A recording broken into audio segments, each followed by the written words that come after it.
Let me say with regret, it will take many, many months before the economy turns the corner and registers positive growth.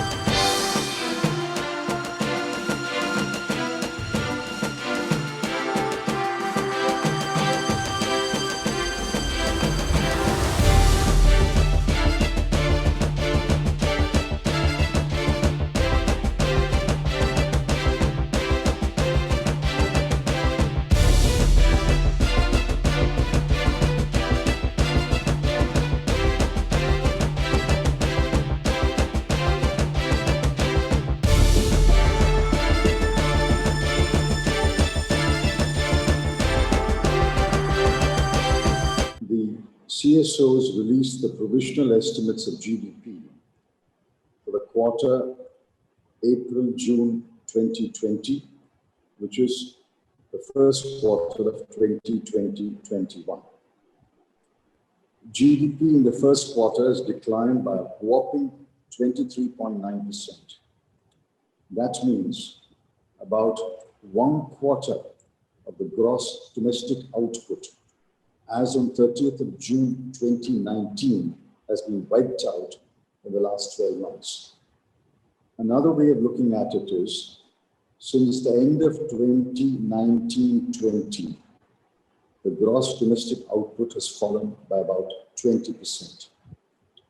The only sector that has grown is agriculture, forestry, and fishing at 3.4%.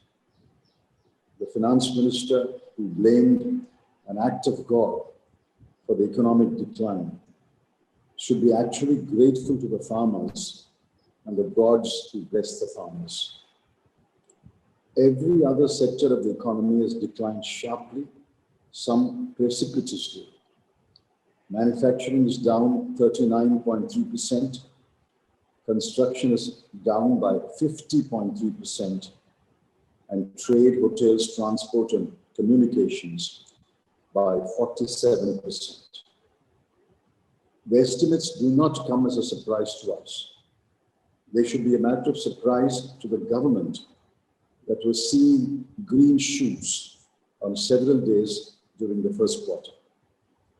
They should also be a matter of shame to the government that did nothing, literally nothing, to cushion the fall by taking suitable fiscal and welfare measures. But we know that the Modi government has no shame and will not acknowledge its mistakes. The economic tragedy was foretold by many close observers of the Indian economy, most recently by the RBI in its annual report released a few days ago. RBI pointed out, and I've culled out the highlights of the RBI report, and I'll only read one. The fourth one: the shock to consumption is severe. It will take quite some time to mend and regain the pre-COVID-19 momentum, and the majority of respondents in the RBI survey reported pessimism relating to the general economic situation, employment, inflation, and income. All these had been anticipated. We had warned the government and we had urged the government to take preventive and preemptive measures. Our pleas fell on deaf ears. The country as a whole is paying a heavy price. The poor and the vulnerable are in despair. It is only the Modi government that was nonchalant and uncaring. The government peddled a fake narrative, but that narrative has been exploded today by the CSO's estimates. Let me say with regret, it will take many, many months before the economy turns the corner and registers positive growth. The inaction and ineptitude of the government give us no hope that we will see light at the end of the tunnel at any time soon.